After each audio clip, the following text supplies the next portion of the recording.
Welcome back to a new lab solution of GraphQL. This one will concern mainly accidental exposure of private GraphQL fields. Let's read the description. The user management function for this lab are powered by GraphQL endpoint. The labs contain an access control vulnerability whereby you can induce the API to reveal user credential fields. To solve the lab, sign in as the administrator and delete the username Carlos. Now, let's perform some manual action on the lab just to prox the traffic into Burp and see if there is something interesting. Okay, now we can work directly in Burp, and as you can see, we have like the login request, the get block post, and the get block summary. But we need to run also the introspection query. So let's copy the URL of the get request and let's send it to the scanner. Once we load it, we can see here that there is the introspection query run. And let's dive into it a little bit. We can see that there is the blog post, but now we are searching for the user. And you can see there is the login input, the one that we saw before in the request. We are searching for something related with the username and password. So let's see if get user is available. And as you can see, get user is available, and with this we can retrieve through the ID as a query parameter the object user, which has internally the username and password.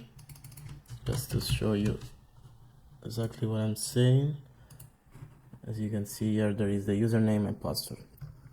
Now, to perform this query, you can take this as a skeleton and let's work on this directly, but on the current query, which is this one.